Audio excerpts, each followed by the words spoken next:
ನಮ್ಮ ಭೂಮಿ. ಇವತ್ತು ಭಾರತೀಯ ಜನತಾ ಪಕ್ಷದ ರಾಜ್ಯದ ಅಧ್ಯಕ್ಷ ಆಗಿರ್ತಕ್ಕಂಥ BY ವಿಜೇಂದ್ರ ಅವರ ಸೂಚನೆ ಮೇರೆಗೆ ಇಡೀ ರಾಜ್ಯದಲ್ಲಿ ಎಲ್ಲ ಜಿಲ್ಲಾ ಕೇಂದ್ರಗಳಲ್ಲಿ ಜಿಲ್ಲಾ ಅಧಿಕಾರಿಗಳ ಕಚೇರಿ ಮುಂದೆ ಧರಣಿ ಮಾಡಬೇಕಂತ ಸೂಚನೆ ಕೊಟ್ಟಿರುವ ಹಿನ್ನೆಲೆಯಲ್ಲಿ ಇವತ್ತು ಹಮ್ಮಿಕೊಂಡಿರ್ತಕ್ಕಂಥ ಈ ಹೋರಾಟದಲ್ಲಿ ಭಾಗಿಯಾಗಿ ಇಲ್ಲಿವರೆಗೆ ನಮ್ಮನ್ನೆಲ್ಲರನ್ನು ಉದ್ದೇಶಿಸಿ ಮಾತನಾಡಿರ್ತಕ್ಕಂಥ ಜನಪ್ರಿಯ ಸಂಸದರು, ಕೇಂದ್ರದ ಮಾಜಿ ಸಚಿವರು, ನಮ್ಮೆಲ್ಲರ ಹಿರಿಯ ನಾಯಕರಾದಂಥ ಸನ್ಮಾನ್ಯ ರಮೇಶ್ ಜಿಗಜಿಣಗಿ ಸಾಹೇಬ್ರವರೇ, ವೇದಿಕೆ ಮೇಲೆ ಆಸೀನರಾಗಿರ್ತಕ್ಕಂಥ ಎಲ್ಲ ಗೌರವಾನ್ವಿತ ಮಾಜಿ ಸಚಿವರು, ಮಾಜಿ ಶಾಸಕರು, ಭಾರತೀಯ ಜನತಾ ಪಕ್ಷದ ಎಲ್ಲ ಗೌರವಾನ್ವಿತ ಮುಖಂಡರು, ಎಲ್ಲ ಆದರಣೀಯ ಪದಾಧಿಕಾರಿಗಳು ಹಾಗೂ ಎಲ್ಲ ವಿವಿಧ ಮಂಡಲ ವಿಧಾನಸಭಾ ಕ್ಷೇತ್ರಗಳಿಂದ ಆಗಮಿಸಿರ್ತಕ್ಕಂಥ ರೈತ ಬಂಧುಗಳೇ, ಶ್ರದ್ಧೆಯ ತಾಯಂದಿರೇ, ಇದೀಗ ತಾನು ಆಗಮಿಸಿರ್ತಕ್ಕಂಥ ಮಾಜಿ ಸಚಿವರಾಗಿರ್ತಕ್ಕಂಥ SK ಬೆಳ್ಳೂಬಿ ಸಾಹೇಬ್ರವರೇ ಹಾಗೂ ಎಲ್ಲ ಪತ್ರಿಕಾ ಮಾಧ್ಯಮದ ಸ್ನೇಹಿತರೆ, ನಮ್ಮ ಹೋರಾಟ ಇರೋದು 1974ನೇ ಇಸ್ವಿ ಗೆಜೆಟ್ ಅನ್ನ ರದ್ದು ಮಾಡಬೇಕಂತನ್ನುವಂತ ಒಂದು ಒತ್ತಾಯವನ್ನು ಮಾಡುವಂತ ದೃಷ್ಟಿಕೋನದಿಂದ ನಾವು ಇವತ್ತು ಹೋರಾಟ ಮಾಡ್ತಾ ಇದ್ದೇವೆ. ಇವತ್ತು ಇದೀಗ ತಾನೇ ನಮ್ಮ ಕಕ್ಕಳಮೇಲಿ ಗ್ರಾಮದ ರೈತ ಬಂಧುಗಳು, ಸಿಂದಗಿ ತಾಲೂಕಿನ ಕಕ್ಕಳಮೇಲಿ ಹಾಲಮತ ಸಮಾಜದ ಬಂಧುಗಳು ಬಂದು ಒಂದು ಮನವಿಯನ್ನ ಕೊಟ್ಟರು. ಸುಮಾರು 5 ಎಕರೆ 15 ಗುಂಟೆ ವಕಫ್ನವರು ಉತಾರಿ ಒಳಗೆ ಹೆಸರು ಕೂಡಿಸಿಬಿಟ್ಟಾರ ಅಂತೇಳಿ ಇವತ್ತು ಕಳೆದ 2 ತಿಂಗಳಿಂದ ಯಾವ ಒಬ್ರು ವಕ್ಫ್ ಸಚಿವರು ವಿಜಯಪುರ ಜಿಲ್ಲೆಗೆ ಬಂದು ವಕ್ಫ್ ಅದಾಲತ್ ಮಾಡಿ ಅಧಿಕಾರಿಗಳಿಗೆ ಕಡ್ಡಾಯವಾಗಿ 1 ತಿಂಗಳ ಟಾರ್ಗೆಟ್ ಕೊಟ್ಟು ಇವುಗಳ ಎಲ್ಲ ಹೆಸರ ಉತಾರಿಯಲ್ಲಿ ಹೆಸರು ಸೇರ್ಪಡೆ ಮಾಡ್ಬೇಕಂತ ಹೇಳಿ ಅದು ಮುಖ್ಯಮಂತ್ರಿಗಳು ಹೇಳ್ಯಾರಂತ ಅನ್ನುವಂತ ಒಂದು ಒತ್ತಡವನ್ನ ಹೇರಿ ಇವತ್ತೆಲ್ಲರ ಪಾಣಿಗಳಲ್ಲಿ ವಕ್ಫ್ ಹೆಸರನ್ನ ಸೇರ್ಪಡೆ ಮಾಡ್ತಕ್ಕಂಥದ್ದನ್ನ ಇನ್ನೂವರೆಗೆ ನಿಂತಿಲ್ಲ. ಅನೇಕ ಜನ ಇವತ್ತು ಕೇಂದ್ರದ ಜಾಯಿಂಟ್ ಪಾರ್ಲಿಮೆಂಟರಿ ಕಮಿಟಿ ಚೇರ್ಮನ್ ಬಂದು ಹೋದ ಮೇಲೆ ಕೂಡ ಅನೇಕ ಜನ ಇವತ್ತು ರೈತ ಬಂಧುಗಳು, ಮಠಾಧೀಶರು ಬಂದು ನಮ್ಗೆ ಉತಾರಿಯನ್ನು ಕೊಡ್ತಾ ಇದ್ದಾರೆ. ಇದೀಗ ತಾನೇ ಮುದ್ದೇಬಾಳ ಕ್ಷೇತ್ರದಲ್ಲಿ ಕೂಡ ಒಬ್ಬರು ಬಂದು ಉತಾರಿಯನ್ನು ತೋರಿಸ್ತಕ್ಕಂಥದ್ದಾಯ್ತು. ನಾವು ಎಲ್ಲೆಲ್ಲಿ ಹೋಗ್ತೀವಿ ಅಲ್ಲಿ ಹೋದಂತಲ್ಲಿ ರೈತರು ನಮ್ಮ ಜಮೀನನ್ನು ಕೂಡ ಇವತ್ತು ಉತಾರಿ ಒಳಗ ವಕ್ಫ್ ಹೆಸರು ದಾಖಲಾಗಿಬಿಟ್ಟದ್ರಿ ಅಂತ ಹೇಳುವಂಥದ್ದು ನಡೆದು ಬಿಟ್ಟದ. ಅಂದ್ರೆ ಇದು ವಕ್ಫ್ ಅನ್ನುವಂತ ಒಂದು ಪೆಡಂಭೂತ ಯಾವ ರೀತಿ ಪರಿಣಮಿಸಕತ್ತದ ಅನ್ನುವಂಥದ್ರ ಬಗ್ಗೆ ಇವತ್ತು ಇಡೀ ರೈತ ಸಮುದಾಯ ಅತ್ಯಂತ ಆಕ್ರೋಶದಲ್ಲಿ ಅದ ಮತ್ತು ಆತಂಕದಲ್ಲಿ ಅದ. ಇವತ್ತು ಕೇವಲ ವಿಜಯಪುರ ಜಿಲ್ಲೆಯಲ್ಲಿ ಒಂದರಲ್ಲಿ ಸನ್ಮಾನ್ಯ ಸಂಸದರಾಗಿರ್ತಕ್ಕಂಥ ಜಿಗಜಿಣಗಿ ಸಾಹೇಬರು ಮತ್ತು ನಮ್ಮ ಮಾಜಿ ವಿಧಾನ ಪರಿಷತ್ನ ಸದಸ್ಯರಾಗಿರ್ತಕ್ಕಂಥ ಅರುಣ್ ಶಾಪೂರ್ ಅವರು ಹೇಳಿದರು, ವಿಜಯಪುರ ಜಿಲ್ಲೆ ಒಂದರಲ್ಲಿ 16,000 ಎಕರೆ ಇವತ್ತು ವಕ್ಫ್ ಅಂತ ಹೇಳಕತ್ತದ. ಕರ್ನಾಟಕ ರಾಜ್ಯದಲ್ಲಿ 1,21,000 ಎಕರೆ ನಮಗ್ ಜಮೀನು ಐತೆ ಅಂತ ಅನ್ನುವಂಥದ್ದನ್ನ ವಕ್ಫ್ನವರು ಹೇಳಕತ್ತಾರ. ಇವತ್ತು ದೇಶದಲ್ಲಿ 54ನೇ ಇಸ್ವಿ ಒಳಗ ಈ ವಕ್ಫ್ ಅನ್ನುವಂತ ಕಾಯ್ದೆ ತಗೊಂಡು ಬಂದರ ಮೇಲೆ ಇರ್ತಕ್ಕಂಥದ್ದು ಕೇವಲ 8,500 ಎಕರೆ. 2006ನೇ ಇಸ್ವಿ ಒಳಗ ದೇಶದಲ್ಲಿ 1,60,000 ಎಕರೆ ಜಮೀನು ಆಯ್ತು. 2019ನೇ ಇಸ್ವಿಯಲ್ಲಿ ನಮ್ಮ ಕೇಂದ್ರ ಸಚಿವರಾಗಿರ್ತಕ್ಕಂಥ ಶೋಭಾ ಕರಂದ್ಲಾಜೆ ಅವರು ಒಂದು ಮಾಹಿತಿಯನ್ನ ಕೇಳಿದ್ರು ಪಾರ್ಲಿಮೆಂಟ್ಗೆ, ವಕ್ಫ್ನಲ್ಲಿ ಎಷ್ಟು ಆಸ್ತಿ ಅದ ಅಂತ ಕೇಳಿದಾಗ ಅವತ್ತು ಕೊಟ್ಟಿರ್ತಕ್ಕಂಥ ಮಾಹಿತಿ 5,80,000 ಎಕರೆ. ಇವತ್ತು 2024ನೇ ಇಸ್ವಿ ಅನ್ನೋದ್ರೊಳಗ ನಮ್ಗೆಲ್ಲರಿಗೆ ಆಶ್ಚರ್ಯ ಅನಿಸ್ತದ, 38 ಲಕ್ಷ ಎಕರೆ ಜಮೀನು ಇವತ್ತು ವಕ್ಫ್ ಕೈಯಾಗಿ ಹೋಗ್ಯದ. ಇವತ್ತು ಕಾಂಗ್ರೆಸ್ ಅವರೇ ನಾವೆಲ್ಲರಿಗೂ ಪ್ರಶ್ನೆ ಮಾಡ್ಬೇಕಾಗ್ಯದ.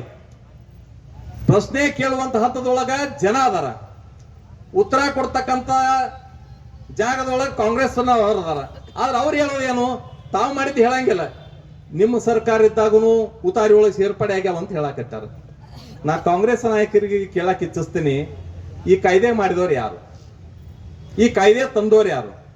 ಸ್ವಾಮಿ 1995ನೇ ಇಸ್ವಿ ಒಳಗ ಚುನಾವಣೆಗೆ ಹೋಗ್ಬೇಕು, ಪಾರ್ಲಿಮೆಂಟ್ ಚುನಾವಣೆಗೆ ಹೋಗ್ಬೇಕು.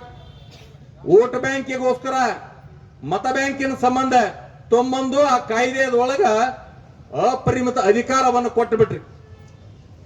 ಎಷ್ಟರ ಮಟ್ಟಿಗೆ ಅಧಿಕಾರ ಕೊಟ್ರಂತಂದ್ರ ಜಿಲ್ಲಾ ಮ್ಯಾಜಿಸ್ಟ್ರೇಟ್ ಕೂಡ ವಕ್ಫದ ಅಂಡರ್ದೊಳಗೆ ಬರಬೇಕು. ಅಂದ್ರೆ ವಕ್ಫ್ನವ್ರು ಏನು ಮಾಡಿ ಕಳಿಸ್ತಾರ ಅದನ್ನ ಕಣ್ಣು ಮುಚ್ಚಿಕೊಂಡು ಅವ್ರು ದಾಖಲು ಮಾಡ್ಬೇಕು. ಅವ್ರ ಕೈಯಾಗ ಏನೂ ಅಧಿಕಾರ ಇಲ್ಲ ಜಿಲ್ಲಾಧಿಕಾರಿಗಳಿಗೆ. ಈ ಹಂತಕ್ಕೆ ಕಾಯ್ದೆ ತೊಂಬತ್ತು ಕೊಟ್ಟವರು ಕಾಂಗ್ರೆಸ್ ಅವರು, ದೇಶಕ್ಕೆ ಮಾರಕವಾಗಿ ಪರಿಣಮಿಸೋರು ಕಾಂಗ್ರೆಸ್ ಅವರು. ಸ್ವಾತಂತ್ರ್ಯ ಬಂದ ನಂತರ ಅವಾಗ್ಲಿಂದ ಪ್ರಾರಂಭ ಆಗಿದ್ದು. ಆರ್ಟಿಕಲ್ 370 ಕೊಟ್ಟು ಕಾಶ್ಮೀರದಲ್ಲಿ ಶಾಶ್ವತವಾಗಿ ಸಮಸ್ಯೆಯನ್ನು ಇಟ್ಟರು. ಅಂದ್ರೆ ತಮ್ಮ ವೋಟ್ ಬ್ಯಾಂಕಿಗೆ ಯಾವಾಗ ಬೇಕು ಅವಾಗವಾಗ ಒಂದು ಸಮುದಾಯಗನ ಓಲೈಕೆ ಮಾಡುವಂತ ದೃಷ್ಟಿಕೋನದಿಂದ 2013ನೇ ಇಸ್ವಿ ಒಳಗ ಮನಮೋಹನ್ ಸಿಂಗ್ ಮನೆಗೆ ಹೋಗಬೇಕು ಅಂತ ಸಂದರ್ಭದಲ್ಲಿ ಮತ್ತೊಂದಿಷ್ಟು ಅದಕ್ಕೆ ಅಧಿಕಾರವನ್ನು ಕೊಟ್ಟು. ಹೀಗಾಗಿ ಇವತ್ತು ಕರ್ನಾಟಕ ರಾಜ್ಯದಲ್ಲಿ ಕಳೆದ 1.5 ವರ್ಷದಲ್ಲಿ ಇವತ್ತು ಕರ್ನಾಟಕ ರಾಜ್ಯದಲ್ಲಿ ಏನು ಭ್ರಷ್ಟಾಚಾರ ಅಂತನ್ನುವಂಥದ್ದು ನಡೆದು ಬಿಟ್ಟದ. ಇವತ್ತು ವಾಲ್ಮೀಕಿ ಹಗರಣ ಇರಬಹುದು, ಮೂಡಾ ಹಗರಣ ಇರಬಹುದು. ಇವತ್ತು ಗ್ಯಾರಂಟಿಗಳನ್ನು ಹೇಳಿ ಇವತ್ತು ಇಡೀ ರಾಜ್ಯದ ಖಜಾನೆ ಇಲ್ಲೂ ಖಾಲಿಯಾಗಿ ಬಿಟ್ಟದ. ಇವತ್ತು ಕೊಡ್ಲಿಕ್ಕೆ ದುಡ್ಡಿಲ್ಲ, ಹೀಗಾಗಿ BPL ಕಾರ್ಡ್ ರದ್ದು ಮಾಡ್ತಾರೆ. ಇವತ್ತು ಇಂತಹ ಪರಿಸ್ಥಿತಿ ಒಳಗ ದುಡ್ಡಿಲ್ಲದ ಸ್ಥಿತಿ ಒಳಗ ಜನರ ಮೈಂಡ್ ಡೈವರ್ಟ್ ಮಾಡಬೇಕು ಒಂದ್ ಕಡೆ, ಇನ್ನೊಂದು ಕಡೆ ಮತ ಬ್ಯಾಂಕ್ ಗಟ್ಟಿ ಮಾಡ್ಕೋಬೇಕು. ಈ ಉಳಿದು ಹೆಂಗಾದ್ರು ಇದ್ದ ಇರ್ತಾವು. ಒಂದು ಸಮುದಾಯ ಮಾತ್ರ ನಮಗೆ ಕಾಯಂ ಶಾಶ್ವತ ಗಟ್ಟಿ ನಮಗೆ ಇರಬೇಕಂತ ಒಂದು ಷಡ್ಯಂತ್ರದಿಂದ ಇವತ್ತು ಕರ್ನಾಟಕ ರಾಜ್ಯದಲ್ಲಿ 74 ಗೆಜೆಟ್ ಅಂತ ಹೇಳಿಕೊಂಡು ಇವತ್ತು ಎಲ್ಲ ಕಡೆ ಇಡೀ ರಾಜ್ಯದಲ್ಲಿ ಇವತ್ತು ರೈತರ ಜಮೀನುಗಳಿಗೆ ಕನ್ನ ಹಾಕ್ತಕ್ಕಂಥದ್ದು ನಾವು ನೋಡ್ತಾ ಇದ್ದೀವಿ. ಒಬ್ಬ ಅಪ್ರಬುದ್ಧ ಸಚಿವ ಜಮೀರ್ ಅಹ್ಮದ್ ಖಾನ್ ಹೇಳೋ ಮಾತೇನು, ಎಲ್ಲ ಕಡೆ ಹೋದಲ್ಲೆಲ್ಲ ಅದು ಅಲ್ಲಾ ನಾಸ್ತಿ ಅಂತ ಹೇಳ್ತಾರೆ. ಇವತ್ತು 38 ಲಕ್ಷ ಎಕರೆ ಜಮೀನ ಅಲ್ಲಾ ಬಂದ ಯಾವಲ್ಲಿ ಖರೀದಿ ಹಾಕಿ ಕೊಟ್ಟ, ಯಾವಲ್ಲಿ ಸಬ್ ರಿಜಿಸ್ಟರ್ ಆಫೀಸ್ ನೋಂದು ಮಾಡಿ ಕೊಟ್ರು, ಯಾವಲ್ಲಿ ದಾನ ಕೊಟ್ರು ಅಂತ ಅನ್ನುವಂಥದ್ರ ಬಗ್ಗೆ ಸ್ಪಷ್ಟಪಡಿಸ್ಬೇಕು ನೀವು. ಮೊದಲು 38 ಲಕ್ಷ ಎಕರೆ ಜಮೀನು ವಕ್ಫ್ ಅಂದ್ರೆ ಏನು, ದಾನ ಯಾರು ಕೊಟ್ಟಿವಿ 38 ಲಕ್ಷ, ಅದಕ್ಕೇನು ದಾಖಲೆಗಳದಾವು, ಅದಕ್ಕೇನು ಪುರಾವೆಗಳದಾವ ಅಂತ ಕೇಳಿದ್ರೆ ಅದನ್ನ ಕೇಳುವ ಅಧಿಕಾರ ನಮಗೆ ಯಾರಿಗಿಲ್ಲ. ಅಂತ ಅಧಿಕಾರವನ್ನು ತುಂಬದ ಅದರೊಳಗೆ ಇಟ್ಟು ಇವತ್ತು ಈ ರೀತಿ ಸಮಸ್ಯೆಗಳನ್ನ ಮಾಡಿಟ್ಟಿರಿ. ಈ ಸಮಸ್ಯೆಗಳ ಬಗ್ಗೆ ಇವತ್ತು ಧ್ವನಿ ಎತ್ತಿದವ್ರ ಬಗ್ಗೆ ಒಂದು ಮಾತನ್ನು ಇವತ್ತು ಕಾಂಗ್ರೆಸ್ ಅವರು ಏನು ಮಾತಾಡಕತ್ತಿಲ್ಲ. ಇವತ್ತು ಯಾವ ಮಟ್ಟಕ್ಕೆ ಕೇಳಿದಾರ ಅಂದ್ರೆ ಇವತ್ತ ಮಠಮಾನ್ಯರ ಮಠಾಧೀಶರು ಕೂಡ ಇವತ್ತು ಬೀದಿಗೆ ಬಂದು ಹೋರಾಟ ಮಾಡ್ತಕ್ಕಂಥ ಪರಿಸ್ಥಿತಿಗೆ ಬಂದದ. ಇಡೀ ರೈತ ಸಮುದಾಯ ಇವತ್ತು ಬೀದಿಗೆ ಬಂದು ನಿಂತದ. ಯಾಕಂದ್ರ ಜಗತ್ತಿಗೆ ಅನ್ನ ಕೊಡ್ತಕ್ಕಂಥ ರೈತ ಇವತ್ತು ದೇಶದ ಬೆನ್ನೆಲುಬು. ಇದು ಕೇವಲ ಭಾಷಣಕ್ಕೆ ಮಾತ್ರ ಸೀಮಿತ ಅಲ್ಲ, ರೈತ ದೇಶದ ಬೆನ್ನೆಲುಬು. ಒಕ್ಕಲಿಗ ಒಕ್ಕದಿದ್ದರೆ ಜಗವೆಲ್ಲ ಬಿಕ್ಕುವುದಂತ ನಾವು ಕೇಳ್ತಾ ಇದ್ದೀವಿ. ಇಂತಹ ಸಂದರ್ಭದಲ್ಲಿ ಕಾಂಗ್ರೆಸ್ ನಾಯಕರು ನಿಮ್ಮ ಸರಿಯಾದ ಸ್ಟ್ಯಾಂಡ್ ಏನನ್ನುವಂಥದ್ರ ಬಗ್ಗೆ ಹೇಳ್ಬೇಕು. ನೀವು ರೈತರ ಪರವಾಗಿದ್ದೀರೋ ಅಥವಾ ವಕ್ಫ್ ಪರವಾಗಿದ್ದೀರಿ ಅನ್ನೋಂಥದ್ರ ಬಗ್ಗೆ ರಾಜ್ಯದ ಜನತೆ ಮುಂದೆ ನೀವು ಹೇಳಬೇಕಾಗಿದೆ. ಇವತ್ತ ವಕ್ಫ್ ಪರವಾಗಿದ್ದೀನಿ ಅಂತ ಅನ್ನೋಂಥದ್ರ ಬಗ್ಗೆ ಆದ್ರೆ ನೀವು ಅದನ್ನೆಲ್ಲ ಒಂದ್ಸರಿ ಹೇಳ್ಬಿಡ್ರಿ. ಇಲ್ಲ ನಿಜವಾಗಿ ನಾವು ರೈತರ ಪರವಾಗಿ ಅದೀವಿ ಅಂತ ಅನ್ನೋದಾದ್ರೆ ನಾಳೆ ನಾವು ಕೇಂದ್ರದೊಳಗೆ ಏನು ಬಜೆಟ್ ನಾಳೆ ಏನು ಬಿಲ್ ಮಂಡನೆ ಮಾಡ್ತದ ಆ ಬಿಲ್ಗೆ ನೀವು ಬೆಂಬಲ ಕೊಡ್ರಿ. ನೀವು ಕರ್ನಾಟಕ ರಾಜ್ಯದಲ್ಲಿ ಮಾಡಿರ್ತಕ್ಕಂಥ 74 ಗೆಜೆಟ್ ರೈತರ ಅದನ್ನ ರದ್ದು ಮಾಡಿ ನಾವು ರೈತರ ಪರವಾಗಿ ಅದೀವಿ ಅಂತ ಅನ್ನೋಂಥದ್ದನ್ನು ತೋರಿಸ್ರಿ. ಅದು ಯಾವುದು ಹೇಳಕತ್ತಿಲ್ಲ. ಒಂದು ಈ ರೀತಿ ರೈತರಿಗೆ ಬರೇ ಪ್ರೆಸ್ ಮೀಟ್ ಮುಖಾಂತರ ಎಲ್ಲ ಅವರು ಮಾಡ್ಯಾರ, ನಾವು ಮಾಡಿಲ್ಲ ಅಂತ ಅವ್ರು ಎಲ್ಲಿಯೂ ಹೇಳುದಿಲ್ಲ, ನಾವು ಮಾಡಿಲ್ಲ ಅಂತ ಏನು ಹೇಳುದಿಲ್ಲ. ಇವತ್ತಿಂತ ಅವಾಂತರವನ್ನ ಮಾಡಿ ಇವತ್ತು ಯಾವ ಕುಚದ್ಯ ವ್ಯಕ್ತಿಗಳು ಹಿಂಬಾಲಕರ ಮುಖಾಂತರ ಪುಡಿ ಲೀಡರ್ಗಳ ಕಡೆಯಿಂದ ಇಲ್ಲ ಸಲ್ಲದ ಆರೋಪಗಳನ್ನು ಮಾಡಿಸ್ತಕ್ಕಂಥದ್ದು. ಯಾರ ಮೇಲೆ ಯಾವ ಶ್ರದ್ಧಾ ಕೇಂದ್ರಗಳದಾವು, ನಮ್ಮ ಮಠಾಧೀಶರ ಬಗ್ಗೆ ಕೂಡ ಇಲ್ಲ ಸಲ್ಲದ ಮಾತುಗಳು ಕೇಳಕತ್ತಾವ. ಯಾವ ಕನೇರಿ ಮಠ ಸ್ವಾಮೀಜಿ ಅವರು ವಿಜಯಪುರ ಜಿಲ್ಲೆದೊಳಗೆ ಇಷ್ಟೊಂದು ದೊಡ್ಡ ಪ್ರಮಾಣದೊಳಗ ಅವಾಂತರ ಆಗ್ಯದ, ಮಠಾಧೀಶರು ಕೂಡ ರೈತರ ಪರವಾಗಿ ಬಂದು ನಿಂತರು. ಯಾಕಂದ್ರ ಮಠಾಧೀಶರು ನಮ್ಮ ರೈತರ ಪರವಾಗಿ, ರೈತರು ದೇಶದ ಬೆನ್ನೆಲುಬು. ಹೀಗಾಗಿ ರೈತ ಸಮಸ್ಯೆದೊಳಗಿದ್ದಂತ ಸಂದರ್ಭದೊಳಗೆ ರೈತನ ಬೆನ್ನು ನಿಲ್ಲಬೇಕಾಗಿರ್ತಕ್ಕಂಥ ಎಲ್ಲರ ಜವಾಬ್ದಾರಿ. ಹೀಗಾಗಿ ಕನೇರಿ ಮಠದ ಶ್ರೀಗಳು ಬಂದು ಇಲ್ಲಿ ರೈತರ ಪರವಾಗಿ ನಿಂತುಕೊಂಡ್ರ ಎಲ್ಲೋ ಕುತ್ಕೊಂಡು ಇಲ್ಲ ಸಲ್ಲದ ಮಾತಾಡಕತ್ತೀರಿ, ಕಾವಿ ತೆಗೆದು ಹಾಕಿ ರಾಜಕಾರಣಕ್ಕೆ ಬರ್ರಿ ಅಂತ ಹೇಳಕತ್ತೀರಿ. ನಾನು ಯಾವ ಪುಡಿ ನಾಯಕರು ಇವತ್ತೇನು ಆರೋಪ ಮಾಡಕತ್ತೀರಿ, ಇಲ್ಲ ಸಲ್ಲದ ಮಾತುಗಳನ್ನ ಆಡಕತ್ತೀರಿ, ಒಂದು ಬಾರಿ ನೀವು ಅತ್ಯಂತ ಎಚ್ಚರಿಕೆಯಿಂದ ಜವಾಬ್ದಾರಿಯಿಂದ ಹೇಳಿಕೆ ಕೊಡ್ತಕ್ಕಂಥ ಕೆಲಸ ಮಾಡ್ರಂತ ಮಾತನ್ನ ಹೇಳ್ತೇನೆ.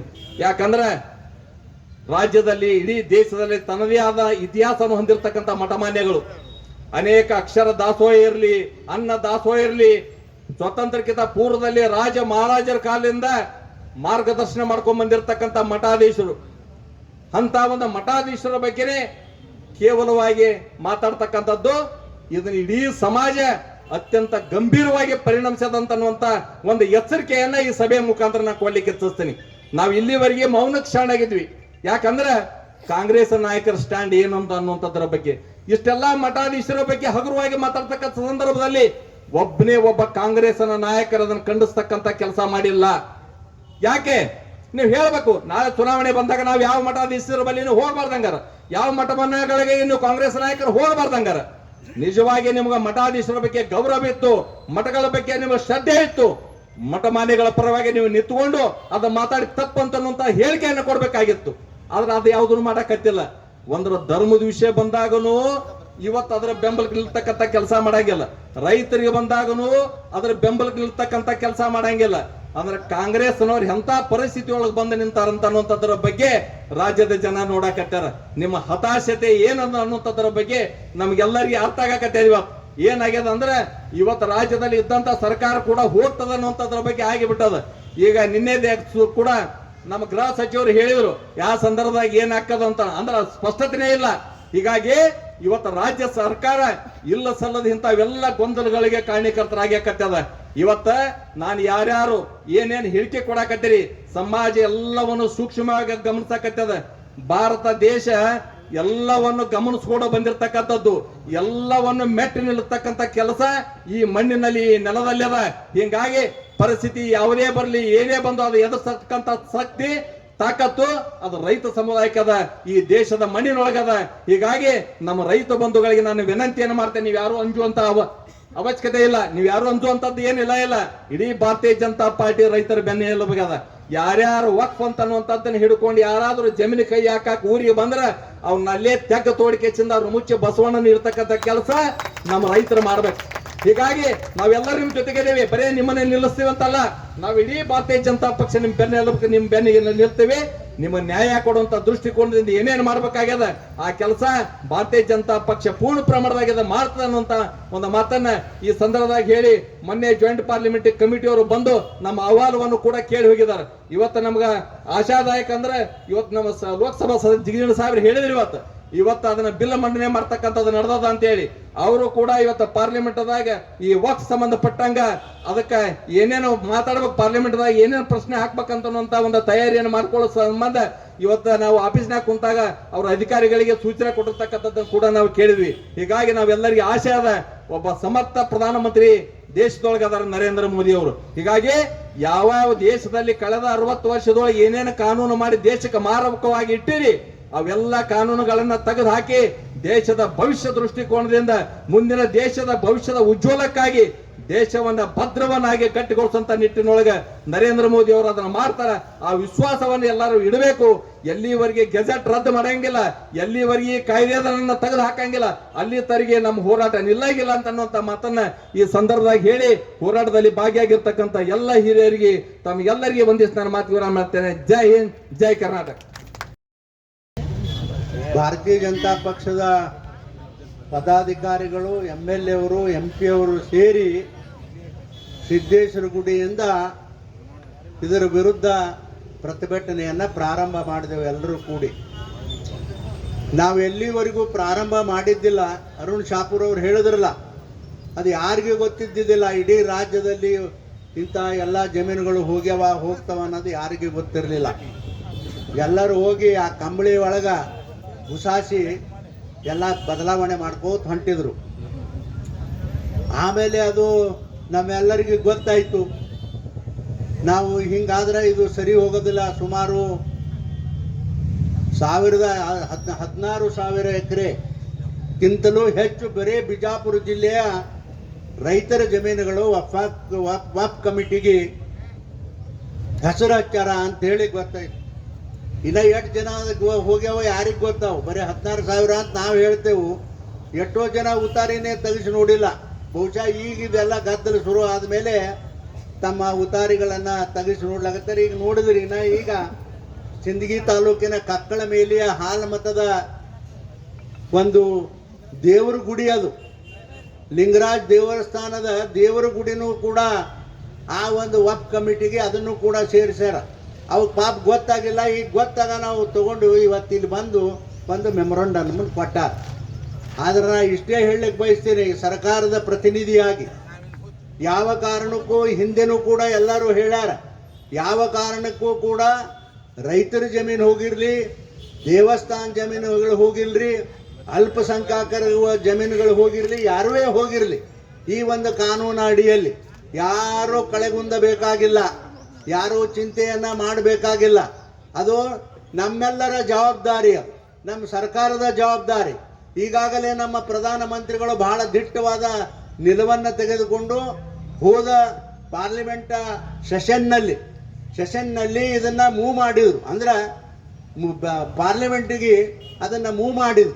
ಆ ಸಂದರ್ಭದಲ್ಲಿ ವಿರೋಧ ಪಕ್ಷದವರು ಬಹಳ ಗಲಾಟೆ ಮಾಡಿದಾಗ ಅವಾಗ ಪ್ರಧಾನಮಂತ್ರಿಗಳು ಲಾ ಮಿನಿಸ್ಟರ್ಗೆ ಸೂಚನೆಯನ್ನು ಕೊಟ್ಟು ಇದನ್ನು ಜಾಯಿಂಟ್ ಪಾರ್ಲಿಮೆಂಟ್ ಕಮಿಟಿಗೆ ಇದನ್ನು ರೆಫರ್ ಮಾಡಿರಿ ಅಂತ ಹೇಳಿ ರೆಫರ್ ಮಾಡಿಸೋದ ಮೇಲೆ ನಮ್ಮಿಲ್ಲೇನು ಪ್ರತಿಭಟನೆ ಪ್ರಾರಂಭ ಆಗಿತ್ತು, ಅವಾಗ ಅಲ್ಲಿ ಅಧ್ಯಕ್ಷರು ಆಮೇಲೆ ಸದಸ್ಯ ನಮ್ಮ ತೇಜಸ್ವಿ ಸೂರ್ಯ ಅವರು ಕೂಡ ಇಲ್ಲಿ ನಮ್ಮ ಬಿಜಾಪುರ ಜಿಲ್ಲೆಗೆ ಬಂದು ನಮ್ಮನ್ನೆಲ್ಲ ಕೇಳಿ ಎಲ್ಲ ನಮ್ಮ ರೈತರ ಏನು ರೆಪ್ರೆಸೆಂಟೇಷನ್ ಬಸನಗೌಡರಿಗೆ ನಮಗೆ ಇಲ್ಲಿರ್ತಕ್ಕಂಥವ್ರು ಕೊಟ್ಟಿದ್ರು ಎಲ್ಲವನ್ನ ಕೂಡ ನಾವು ಕೊಡ್ತಕ್ಕಂಥ ಪ್ರಯಾಸ ಮಾಡಿದೆವು. ಅವಾಗೂ ಕೂಡ ಅವರು ಹೇಳಿದ್ದಾರೆ, ಇದು ಯಾವ ರೈತರು ಕೂಡ ನಿರಾಶರಾಗಬೇಡ್ರಿ, ನಿಮ್ಮ ಆಸ್ತಿಗಳನ್ನು ನಿಮಗೆ ಉಳಿಸ್ತಕ್ಕಂಥ ಕೆಲಸ ನಾವು ಮಾಡ್ತೇವೆ ಅಂತಕ್ಕಂಥದ್ದು ಬಹಳ ಸ್ಪಷ್ಟವಾಗಿ ಹೇಳಿದ್ದಾರೆ. ಅಲ್ರಿ, ಇದೇನು ಬೇಕಾಗಿತ್ತ? ಇದು ಯಾರಿಗೆ ಬೇಕಾಗಿತ್ತು? ರೀ ಇದು? ಕಾಂಗ್ರೆಸ್ನವ್ರು ಬೇಕಾಗಿತ್ತ? ನೀವು ಆ ಜಮೀರ್ ಅಹ್ಮದ್ ಮಹಾಶಯನ ಇಲ್ಲಿ ಕಳಿಸಿ ಆ ಜಿಲ್ಲಾ ಮಂತ್ರಿಗೆ ಗೊತ್ತಿಲ್ದಂಗೆ, ಜಿಲ್ಲಾದಾಗ ಒಬ್ಬ ಮಂತ್ರಿ ಮಾಡ್ತಾರೆ ಸರ್ಕಾರದಾಗ, ಆ ಜಿಲ್ಲಾ ಮಂತ್ರಿಗೂ ಕೂಡ ಗೊತ್ತಿರ್ಲಾರ್ದಂಗೆ ಮಾಡಿ ಇಲ್ಲಿ ಬರೋದು ಸಹಿತ ಗೊತ್ತಿಲ್ಲ, ಅವ್ರಿಗೆ ಹೇಳಿಲ್ಲ. ಇಲ್ಲಿ ಬಂದುಬಿಟ್ಟು ಅಲ್ಲಿ ಹೇಳಿದ್ರಲ್ಲ ಅರುಣ್ ಶಾಪುರ್ ಸಾಹೇಬರು, ಇಲ್ಲಿ ಒಂದು ಸಭೆಯನ್ನು ಮಾಡಿ ಎಲ್ಲ ಅಧಿಕಾರಿಗಳಿಗೆ ಬಾಯಿಗೆ ಬಂದಾಗ ಬೈದು ಇವೆಲ್ಲನೂ ಇಷ್ಟೇ ದಿವಸದೊಳಗೆ ಇವೆಲ್ಲನೂ ಎಂಟ್ರಿ ಆಗಬೇಕು ಅಂತಕ್ಕಂಥ ಬಹಳ ಒತ್ತಾಯ ಮಾಡಿ ಹೇಳಿ ಹೋದ್ಮೇಲೆ ಪಾಪ ಅಧಿಕಾರಿಗಳು ಅವು ಹೆದರ್ಕೊಂಡು ಎಲ್ಲ ತಾಲೂಕಿನಲ್ಲಿ ಕೂಡ ಎಷ್ಟು ಸಾಧ್ಯದನೋ ಅಷ್ಟನ್ನ ಎಂಟ್ರಿ ಮಾಡ್ತಕ್ಕಂಥ ಕೆಲಸ ಮಾಡಿದ್ರು. ಇದು ಬೇಕಾಗಿತ್ತ? ಅದನ್ನು ಸೇರಿಸ್ಬೇರೆ ಯಾಕೆ? ಇಡೀ ರಾಜ್ಯದ ತುಂಬ ದೇಶದ ತುಂಬ ಇದು ನಡಿಬೇಕಾರೆ ಯಾಕೆ? ಏನೂ ಅವಶ್ಯಕತೆ ಇರಲಿಲ್ಲ. ಇದು ಏನಪ್ಪ ಅಂತಂದ್ರೆ ಸಿದ್ದರಾಮಣ್ಣನ ಸರ್ಕಾರ ಇದು ಹುಚ್ಚರ ಸರ್ಕಾರ ಆದಂಗಾಗಿದೆ. ಯಾವ ನ್ಯಾಯ ರೀ? ನಿಮ್ಗೆ ಓಟ್ ಬೇಕಂತೇಳಿ ಮುಸಲ್ರು ಓಟ್ ತೊಗೊಂಡ್ರಪ್ಪ, ನಿಮ್ಗೆ ಓಟ್ ಬೇಕಂತೇಳಿ ಹೊಲಮಾದ್ರು ಓಟ್ ತೊಗೊಂಡ್ರಿ, ನಿಮ್ಗೆ ಓಟ್ ಬೇಕಂತೇಳಿ ಕುರುಬರು ತೊಗೊಂಡ್ರಿ, ನಿಮ್ಗೆ ಓಟ್ ಬೇಕಂತೇಳಿ ಆಮೇಲೆ ಯಾವ್ರವರು ತಳವಾರ ಓಟ್ ತೊಗೊಂಡ್ರಪ್ಪ. ಈಗ ಅನ್ಯಾಯ ಯಾರಿಗೆ ಮಾಡ್ಲಕತ್ತೀರಿ? ಅವ್ರಿಗೆ ಮಾಡ್ಲಕತ್ತೀರಿ. ಯಾರಿಗೆ ಇದೇನು ಹೇಳ್ದಲ್ಲ, ಈ ಸಮಾಜಗಳಿಗೆ ಅನ್ಯಾಯ ಮಾಡ್ಲಕತ್ತೀರಿ. ನೋಡ್ರಿ, ಹರಿಜನರು ಅಕ್ಕ 32,000 ಕೋಟಿ ಅದನ್ನ ಎದಕ್ಕೋ ಬದಲಾವಣೆ ಮಾಡಿದ್ರಪ್ಪ. ಏನು ಬೇಕಾಗಿತ್ತ ಇದು? 32,000 ಕೋಟಿ ಹರಿಜನರು. ಆಮೇಲೆ ಹಿಂದುಳು ವರ್ಗದವ್ರದ್ದು ಅದರದ್ದು ರೊಕ್ಕ ತಗೊಂಡ್ರಿ. ಆಮೇಲೆ ಈ ತಳವಾರ ಮಂದಿದೊಂದು ಕಾರ್ಪೊರೇಷನ್ ಅದಲ್ಲ, ಅದ್ರ ವಾಲ್ಮೀಕಿ ಕಾರ್ಪೊರೇಷನ್ದು ಅದ್ರದ್ದು 187 ಕೋಟಿ ರೊಕ್ಕ ತಗೊಂಡ್ರಪ್ಪ. ಅಷ್ಟು ರೊಕ್ಕ ತಗೊಂಡ್ರಿ, ಬೇರೆ ಸರ್ಕಾರ ಕೆಲಸಕ್ಕೆ ಸಹಿತ ಉಪಯೋಗ ಮಾಡಲಿಲ್ಲ. ಆ ಚೇರ್ಮನ್ ಮನೆಗೆ ಅವ್ರ ಮಂದಿ ಮಕ್ಕಳಿಗೆ ಉಪಯೋಗ ಮಾಡ್ತಕ್ಕಂಥ ಕೆಲಸ ಮಾಡಿದ್ರು. ಇದೆಲ್ಲ ಬೇಕಾಗಿತ್ತ ನಿಮಗ? ಇದು ಅಷ್ಟೇ ಅಲ್ರಿ, ಇವ್ರು ಮಾಡ್ತಕ್ಕಂಥ ಹೇಯ ಕೃತ್ಯಗಳು ಬಹಳ ಅದಾವ ಈ ಸರ್ಕಾರದಲ್ಲಿ. ನೋಡ್ರಿ, ಅಂತಿಂಥ ಕೆಲಸ, ಒಂದು ಅಭಿವೃದ್ಧಿ ಕೆಲಸ ಇಲ್ಲ, ಒಂದು ಸುಡುಗಾಡಿಲ್ಲ, ಮಣ್ಣಿಲ್ಲ, ಇನ್ನು ಅಭಿವೃದ್ಧಿ ಕೆಲಸ ಮಾಡಿಲ್ಲ ಅಂತ ಜನ ತಗೊಂಡು ಗುದ್ದುತ್ತಾರ ಅಂತ ಹೇಳಿ ಈ ಅವ್ರ MLAಗಳ ಪೂರಾ ವಿರುದ್ಧ ಅದಾರ. ಸ್ವಾಮಿ ಈಗ ಗಪ್ಪಾಗಿ ಕೂತಾರ. ಅವ್ರು ಎಲ್ಲರೂ ಒಬ್ಬರು ಇಬ್ಬರು ಅಲ್ಲ, ಈ ವಫ್ ಕಮಿಟಿಗೂ ವಿರುದ್ಧ ಅಷ್ಟೇ ಅಲ್ಲ, ಈ ಸರ್ಕಾರಕ್ಕೆ ವಿರುದ್ಧ ಆಗ್ತಕ್ಕಂಥ ಯಾವಾಗ ಬಂಡಾಯ ಹೇಳ್ತಾರೋ ಅವ್ರಿಗೆ ಗೊತ್ತಾ. ಆದ್ರೆ ಹೇಳ್ತಾರೇನು? ಭಾರತೀಯ ಜನತಾ ಪಕ್ಷದವರು, ಸಿದ್ದರಾಮಣ್ಣವರು ಭಾರತೀಯ ಜನತಾ ಪಕ್ಷದವರು 250 ಕೋಟಿ MLAಗಳು ಕೊಟ್ಟು ಖರೀದಿ ಮಾಡ್ತಾರ ಅಂತ ಹೇಳಿ ಹಿಂಗೆ ಹೇಳೋದು. ಅದು ಎದಕ್ಕ? ಇದು ಡೈವರ್ಟ್ ಮಾಡ್ಲಕ್ಕ. ಈಗೇನು ವಫ್ ಕಮಿಟಿದು ಹೇತ್ ರಾಡಿ ಮಾಡ್ಯಾರಲ್ಲ ರಾಜ್ಯದಾಗ, ಅದನ್ನ ಡೈವರ್ಟ್ ಮಾಡ್ಲಕ್ಕ ಭಾರತೀಯ ಜನತಾ ಪಾರ್ಟಿಯವರು 250 ಕೋಟಿ ರೂಪಾಯಿ ನಮ್ಮ MLAಗಳು ಕರೆ. ನಿಮ್ಮ MLA ಕರೀಕೊಳ್ಳೋಕೆ ನಮ್ಗೆ ತಲೆ ಕೆಟ್ಟದ? ನಿಮ್ಮ MLAಗಳು ತಲೆ ಕೆಟ್ಟು ನಮ್ಮ ಪಾರ್ಟಿ ಸೇರ್ಲಕ್ಕೆ ತಯಾರಾಗ. ನಿಮಗೇನು ಗೊತ್ತದ ಅದೆಲ್ಲ? ನೋಡ್ರಿ ಇದು ಒಂದೇ ಅಲ್ಲ, ಸಾಕಷ್ಟು ಹಗರಣಗಳದಾವ. ಏನ್ ನೋಡ್ರಿ, ಒಂದು ಅಭಿವೃದ್ಧಿ ಕೆಲಸ ಇಲ್ಲ. MLAಗಳು ಹೊಳಿ ಅಂತ ಉಗುಳಕತ್ತಾರ, ಕ್ಯಾಬಿನೆಟ್ ಮಂತ್ರಿಗಳು ಉಗುಳ್ತಾಗತ್ತಾರ. ನಮಗೂ ಹೇಳ್ತಾರೆ ಹಿಂದಿಂದ ಬಿಡಬೇಡ್ರಿ ಇವ್ರನ್ನ ಅಂತ ಹೇಳ್ತಾರೆ. ಅಲ್ಲೋ ಮಾರ, ನಾವು ನಮ್ಮ ರೈತರಿಗತ್ಲೆ ಕಚ್ಚಿ ಪಚ್ಚಿ ಹಾಕಿದ, ನಾವು ಬರೀ ಚೊಣ್ಣೆ ಹಾಕಿದೆವು. ಕಚ್ಚಿ ಹಾಕೋಣ ಅಂದ್ರೆ ನಾವು ಕಚ್ಚಿ ಹಾಕಲಕ್ಕಿಲ್ಲಪ್ಪ, ನಮ್ಮ ರೈತರ ಕೈಲೇ ಕಚ್ಚಿ ಹಾಕಿಸ್ತೇವತ್ ನಾವು ಸೊಡ್ಡ ಹೊಡೆದು ಇವತ್ತು ನಮ್ಮ ರೈತರನ್ನ ತಯಾರು ಮಾಡಿದೆವು. ಬರ್ರಪ್ಪ, ಯಾರು ಬರ್ತೀರಿ ಗಂಡು ಮಕ್ಕಳು ನೀವು, ನಮ್ಮ ಹೊಲ ನಮ್ಮ ಅವ್ವ ಅಪ್ಪ ಕೊಟ್ಟ ಜಮೀನುಗಳಿಗೆ ಕೈ ಹಚ್ಚಿ ಬರ್ರಿ, ನಿಮ್ಮೊಂದು ಗಜ್ಜು ನೋಡ್ತೇವೆ ಅಂತೇಳಿ ಇವತ್ತು ಇಡೀ ರಾಜ್ಯ ತುಂಬ ನಮ್ಮ ರೈತರು, ನಮ್ಮ ಜಿಲ್ಲಾ ತುಂಬ ಇವತ್ತು ಗಂಡುಗಚ್ಚಿ ಹಾಕ್ಯಾರ. ಅವ್ರು ಹೇಳಿದ್ರೆ ನೀವು ಬ್ಯಾಡ್ರಿ ಸಾಹೇಬ್ರ, ನೀವು ಗಂಡುಗಚ್ಚಿ ಏನು ಹಾಕೋದು ಬೇಡ, ನಾವು ತಯಾರದಿದ್ದೇವೆ ಅಂತ ಹೇಳಿ ಗಂಡುಗಚ್ಚಿ ಹಾಕಿ ಕೂತಾರ. ಅದಕ್ಕಾಗಿ ಯಾರು ಕೂಡ ವ್ಯಥೆ ಮಾಡ್ತಕ್ಕಂಥ ಮಾಡಬೇಡ. ಈಗ ಒಂದು ವೇಳೆ ಮಾಡೋದಾದ್ರೆ, ಈಗ ಅರುಣ್ ಶಾಪುರ್ ಸಾಹೇಬ್ರು ಹೇಳೋದ್ರಲ್ಲ, ಅನ್ವರ ಮಾನ್ಪಾಡಿಯವರು ಸರ್ಕಾರಕ್ಕೊಂದು ವರದಿ ಕೊಟ್ಟಾರ. ವರದಿ ಏನು ಕೊಟ್ಟಾರ ಅಂತಂದ್ರೆ, ವಕ್ಫ್ ಪ್ರಾಪರ್ಟಿ ಜಮೀನುಗಳನ್ನ ಯಾರ್ಯಾರು ಎತ್ತಿ ಹಾಕ್ಯಾರ ಅದೆಲ್ಲರೂ ರಿಪೋರ್ಟ್ ಕೊಟ್ಟಾರ. ಆ ರಿಪೋರ್ಟ್ ನಮಗೂ ಗೊತ್ತಿರಲಿಲ್ಲ, ಅದು ತೆಗಿಸಿ ಈಗ ನೋಡಿದ್ರೆ ಅದ್ರಾಗ 99%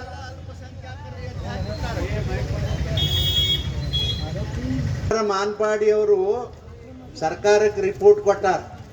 ಇದೆಲ್ಲ ಪ್ರಾರಂಭ ಆದಮೇಲೆ ಅದನ್ನೆಲ್ಲ ಒಂದಿಟ್ಟು ತೆಗಿಸಿ ನಮ್ಮ ಅರುಣ್ ಶಾಪುರ್ನಂಥವ್ರು ಭಯಂಕರ ತಲೆ ಓಡಿಸೋರು ಎಲ್ಲ ನೋಡಿದ್ರು. ಅದು ನೋಡಿ ನಮಗೂ ಹೇಳಿದ್ರು, ಇಲ್ರಿ ಇದು ಯಾರೋ ತೊಗೊಂಡಿಲ್ರಿ, ಇದ್ರಾಗ ಇವ್ರ ಜಮೀನ ಈ ವಕ್ಫ್ ಕಮಿಟಿಗೆ ಸಂಬಂಧಪಟ್ಟಂಥ ಸಮಾಜದವ್ರು ಏನದಾರಲ್ಲ ಅವರೇ ಎತ್ತು ಹಾಕ್ಯಾರ ಅಂತ ಹೇಳು. ಅವಾಗ ಗೊತ್ತಾದದ್ದು ಇದು. ಈಗ ನೋಡ್ರಿ, ಖರೆ ನಿಮಗೆ ಗಂಡಸ್ತನ ಇದ್ರ, ಸಿದ್ದರಾಮಣ್ಣ ನಿನ್ನ ದನಿ ಎತ್ತರದ ನೋಡ್ತೀನಿ ಒಂದು ಗಜ್ಜ. ನಿನಗೇನಾದರೂ ಅಷ್ಟು ಶಕ್ತಿ ಇದ್ದಿದ್ರ ಅನ್ವರ್ ಮಾನ್ಪಾಡಿ ಅವ್ರು ಏನು ನಿನಗೆ ರಿಪೋರ್ಟ್ ಕೊಟ್ಟಾರ ಸರ್ಕಾರಕ್ಕೆ, ಆ ರಿಪೋರ್ಟನ್ನ ಇಂಪ್ಲಿಮೆಂಟ್ ಮಾಡೋದರೆ ಮಾಡು, ಒಂದು ಮಾಡು. ಅದು ನಿನಗೆ ತಾಕತ್ತಿಲ್ಲ ಅಂದ್ರೆ CBI ಕಳಿಸು. ನಮ್ಮ ಮೋದಿ ಸಾಹೇಬ್ ಗಂಡಸದ ನಾವು ಏನು ಮಾಡ್ತಾನ ನೀವು ಅದೆಲ್ಲ ಬಿಟ್ಟು ಕುಯ್ ಕುಯ್ ಕುಯ್ ಕುಯ್ ಅಂತ ಹೇಳಿ ನೆಳ್ಳಾಡಿದ್ರೆ ಆಗೋದಿಲ್ಲ ಸಾಹೇಬ್ರ. ನನಗೆ ಇದೆಲ್ಲ ನೋಡಿ ಅನಿಸ್ತದ, ಇನ್ನು ಭಾಳ ದಿವಸ ಇದು ಈ ಸರ್ಕಾರ ಮುಂದಕ್ಕೆ ಹೋಗ್ತದ ತನ್ಸಂಗ್. ಎಷ್ಟು ಮಂದಿ ಪಾಪ ಕಟ್ಕೋತೀರಿ? ಬರೀ ನಮ್ಮ ಜಿಲ್ಲಾದಾಗ 26,000 ಎಕರೆ ಕುಟುಂಬಗಳ ಪಾಪ ಕಟ್ಕೊಂಡಿರಿ. ಇನ್ನು ರಾಜ್ಯದಾಗ ಎಷ್ಟು ಜನರು ಕಟ್ಕೊಂಡಿರ್ಬೇಕು ನೀವು? ಅದಕ್ಕಾಗಿ ಭಾಳ ಸಮೀಪ ಬಂದದ ಅಂಥೇಳಿ ನಮಗೆ ಅನಿಸ್ಲಾಕತ್ತದ ಅಂಥೇಳಿ ಈ ಸಂದರ್ಭದಲ್ಲಿ ನಾನು ಹೇಳಿ, ಇವತ್ತು ಜಿಲ್ಲೆಯ ಎಲ್ಲ ರೈತರ ಜವಾಬ್ದಾರಿಯನ್ನು ಲೋಕಸಭಾ ಸದಸ್ಯರ ತಲೆ ಮೇಲೆ ಹಾಕಿರಪ್ಪ. ನಾನು ಅದಕ್ಕೆಲ್ಲದಕ್ಕೂ ತಯಾರದೀನಿ, ನಾ ಗಟ್ಟಿದ್ದೀನಿ. ಸಾಕಷ್ಟು ಎಷ್ಟಾದರೂ ನೀವು ಹೊರಿಸಿದ್ರು ಕೂಡ ಅದು ನನಗೆ ವಾಜ್ಯ ಆಗ್ಯದ ಅಂತೇಳಿ ಈ ಸಂದರ್ಭದಾಗ ಮಾತ್ರ ಅನ್ನಂಗಿಲ್ಲ. ಬೇರೆ ಸಂದರ್ಭದಾಗ ನಾನು ಅನ್ಬೋದು, ಬಟ್ ಈಗೇನು ರೈತರಿಗೆ ಏನು ತೊಂದರೆ ಆಗ್ಯದಲ್ಲ, ಈ ಸಂದರ್ಭದಾಗ ನೀವು ಬೇಕಾದಷ್ಟು ನನಗೆ ಹೊರಿಸ್ರಿ. ಆ ಹೊತ್ಕೊಂಡು ಹೋಗ್ತಕ್ಕಂಥ ಶಕ್ತಿ ಭಗವಂತ ನಾನು ಕೊಟ್ಟಾನ ಅಂತೇಳಿ ಈ ಸಂದರ್ಭದಲ್ಲಿ ಹೇಳಿ, ಈ ಒಂದು ಏನು ವಿವಾದ ಅದ ಇವತ್ತು 2 ದಿವಸಗಳವರೆಗೂ ಕೂಡ ಇಡೀ ರಾಜ್ಯದಲ್ಲಿ ಎಲ್ಲ ಜಿಲ್ಲೆಗಳಲ್ಲಿ ಈ ಪ್ರತಿಭಟನೆ ಆಗಬೇಕು ಅಂತ ಹೇಳಿ ಪಕ್ಷದ ನಾಯಕರೇನೊಂದು ಸೂಚನೆಯನ್ನು ಕೊಟ್ಟಿದ್ರು. ಆ ಸೂಚನೆ ಪ್ರಕಾರ ನಮ್ಮ ರಾಮನಗೌಡರು ನಮ್ಮೆಲ್ಲರನ್ನ ಕರೆಸಿ ಇವತ್ತು ಕೂಡ ಹಾಕಿ ಇದನ್ನು ಮಾಡ್ಲಕತ್ತಾರ. ಇದು ಬಹಳ ಒಳ್ಳೆಯ ಕೆಲಸ ಅಂತೇಳಿ ನಾನು ಈ ಸಂದರ್ಭದಲ್ಲಿ ನಾನು ಹೇಳಿ, ನಾಳೆ ಬರ್ತಕ್ಕಂಥ ಲೋಕಸಭಾ ಅಧಿವೇಶನ ಪ್ರಾರಂಭ ಆಗ್ತದ. ಆ ಅಧಿವೇಶನದಲ್ಲಿ ಬಹುಶಃ ನನಗನ್ನಿಸ್ತದ ಇಡೀ ದೇಶದಲ್ಲಿ ಇದು ಬಹಳ ಮುಖ್ಯವಾಗಿರ್ತಕ್ಕಂಥ ಸಬ್ಜೆಕ್ಟ್ ಅಂತ ಹೇಳಿ ನನಗನ್ನಿಸ್ತದೆ. ಇವತ್ತು ನೋಡಿದ್ದೀನಿ, ಯಾವುದೋ ಪೇಪರು ಕೂಡ ಬಂತು, ಈ ಸಲ ಪಾರ್ಲಿಮೆಂಟ್ನಲ್ಲಿ ಲೋಕಸಭೆಯಲ್ಲಿ ಇದು ಖಂಡಿತವಾಗಿ ಬರ್ತದ, ಪ್ರಧಾನಮಂತ್ರಿಗಳ ಸೂಚನೆ ಕೊಟ್ಟಾರ ಅಂತಕ್ಕಂಥದ್ದು ಕೂಡ ನನಗೆ ಹೇಳ್ಯಾರ. ಅದು ಏನೇ ಆಗಿರಲಿ, ನಾನು ನಾನು ಒಬ್ಬನೇ ಅಲ್ಲ, ಇದು ಜೋಡಿ ಇನ್ನೂ ಭಾಳ ಜನ ಅದಾರ. ಮಹಾರಾಷ್ಟ್ರದಾಗೂ ಅದಾರ, ದಿಲ್ಲಿಯಾಗೂ ಅದಾರ, ಹೈದರಾಬಾದ್ದಾಗೂ ಅದಾರ, ತುಮಕೂರಾಗೂ ಅದಾರ. ಆಮೇಲೆ ಎಲ್ಲ ಅಲ್ರಿ, ಎಷ್ಟು ನಾಚಿಕ್ ಗೇಡಿ ಕೆಲಸ ರೀ. ಹೋಲಿ ಮಾರಾಯ, ನಮ್ಮ ಯಾರಿಗೆ ಜಮೀನು ಯಾರ್ಯಾರು ತಗೋಬೇಕು, ಹೋಗಿಬಿಟ್ಟು ಅವನವನ ಕುರುಬರು ಪಾಪ ಬಡವ್ರ ಜಮೀನ ಅವ್ರ ದೇವಸ್ಥಾನ ಸಹಿತ ನುಂಗ್ಲಾಕ್ ಹೊಂಟಿದಲ್ಲ. ಹೋ ಮಾರಾಯ ನೀನು, ಆ ಜಮೀನು ಅಮ್ಮದ ಒಂದು ಸ್ವಲ್ಪ ಬುದ್ಧಿ ಹೇಳಬಾರ್ದಾಗಿತ್ತ ನೀನು?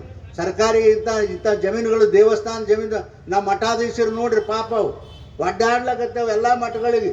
ಅಲ್ಲ, ಯಾರೋ ನಮ್ಮ ಹಿಂದಿನ ಪೂರ್ವಜರು ದಾನ ಕೊಟ್ಟವ ಆ ಮಠಕ್ಕೆ, ಆ ಜಮೀನಿಗೂ ನಮ್ಗೆ ಒಪ್ ಪ್ರಾಪರ್ಟಿ ಅಂತ ಹೇಳ್ತೀರಪ್ಪ. ಯಾವ ನ್ಯಾಯ ಇರಬೇಕು?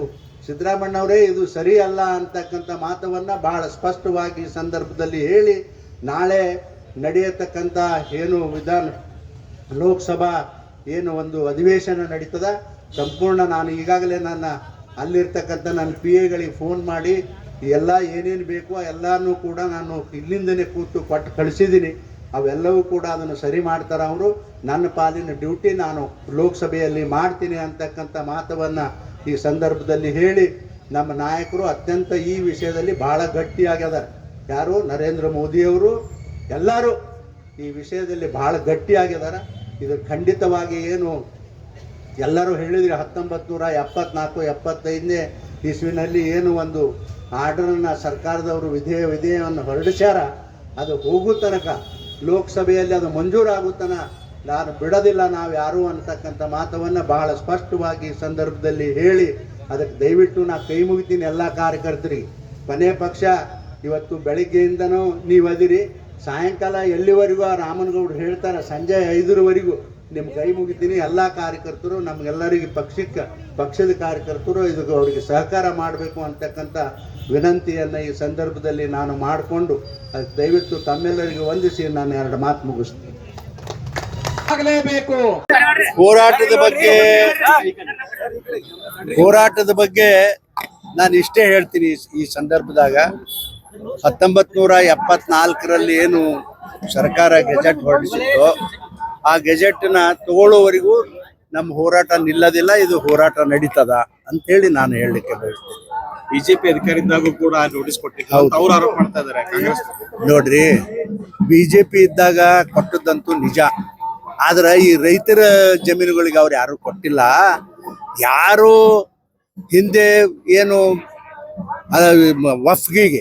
ವಫ್ ಕಮಿಟಿಗೆ ದಾನ ಮಾಡಿದ್ರು, ಆ ದಾನ ಮಾಡಿದ್ದು ಜಮೀನುಗಳು ಬಹಳ ಮುಣುಗ್ಸ್ಯಾರ ಅನ್ನೋದು, ತಿಂದು ಹಾಕ್ಯಾರ ಅನ್ನೋ ಒಂದು ಕಾರಣಕ್ಕಾಗಿ ಆಮೇಲೆ ನೋಟಿಸ್ಗಳನ್ನು ಕೊಟ್ಟಾರ. ಒಂದು. ಎರಡನೇದ್ದು, ರೈತರಿಗೇನು ಕೊಟ್ಟಿಲ್ಲ ಯಾರಿಗೆ, ಆ ವಫ್ ಸಂಬಂಧಪಟ್ಟಿರ್ತಕ್ಕಂಥ ಆಸ್ತಿಗಳ ಬಗ್ಗೆ ಮಾತ್ರ ನೋಟಿಸ್ ಕೊಡ್ತಕ್ಕಂಥ ಕೆಲಸ ನಮ್ಮ ಸರ್ಕಾರ ಹಿಂದೆ ಮಾಡ್ಯದ ಅಂತೇಳಿ ನಾನು ಹೇಳಿ. ಬಟ್ ಈ ವಕ್ಫ್ ಕಾಯ್ದೆ ರದ್ದಾಗುವವರೆಗೂ ನಿಮ್ಮ ಹೋರಾಟ ಮುಂದುವರಿತದೆ. ಹೌದು, ಇದು ಹೋರಾಟ ನಿಲ್ಲದಿಲ್ಲ. ಎಲ್ಲಿವರೆಗೂ ಏನು ಇದು 1974 ಗೆಜೆಟ್ಟು ಇದು ವಾಪಸ್ ಸರ್ಕಾರ ತಗೊಳ್ಳೋದಿಲ್ಲ ಅಲ್ಲಿವರೆಗೂ, ಅಥವಾ ಅವರಿಗೆ ತಗೊಳ್ಳಕ್ ಆಗದೆ ಇದ್ರು ಈಗ ಪಾರ್ಲಿಮೆಂಟ್ನಲ್ಲಿ ಖಂಡಿತವಾಗಿ ಆ ಏನು ಒಂದು ವಿಧೇಯಕ ಬರ್ಲಾಕತ್ತದೆ ವಫ್ ಕಮಿಟಿದು, ಅದಕ್ಕೆಲ್ಲರೂ ಕೂಡ ಸಪೋರ್ಟ್ ಮಾಡ್ತಕ್ಕಂಥ ಕೆಲಸ ಮಾಡ್ತಾರೆ. ಇವನ್ನು ಕಾಂಗ್ರೆಸ್ಸಿನ ಲೋಕಸಭಾ ಸದಸ್ಯರುಗಳು ಬಹಳರು ಕೂಡ ಇದ್ರ ಪರವಾಗಿ ಅದಾರ, ಅವರು ಕೂಡ ಸಹಕಾರ ಮಾಡ್ತಾರೆ. ಇಲ್ಲಾಂದ್ರೆ ಎದ್ದು ಹೊರಗೆ ಹೋಗ್ತಾರ ಬಹುಶಃ ಅಂತೇಳಿ ನನಗೆ ಅನಿಸ್ತದ. ಅಮೆಂಡ್ಮೆಂಟ್ ಬಿಲ್ ಈ ಸರಿ ಸಂಸತ್ತಲ್ಲಿ ಜಾರಿ ಆಗತ್ತಾ? ಹಾಗೆ ಆಗ್ತದ್ರಿ, ಹಾಗೆ ಆಗ್ತದೆ. ಕಮಿಟಿ ರಿಪೋರ್ಟ್ ಸಹಿತನು ಚೇರ್ಮನ್ರು ಸರ್ಕಾರಕ್ಕೆ ಒಪ್ಸ್ಯಾರ ಅಂತೇಳಿ ನನಗೆ ತಿಳಿದು ಬಂದದ. Yes sir. Thank you.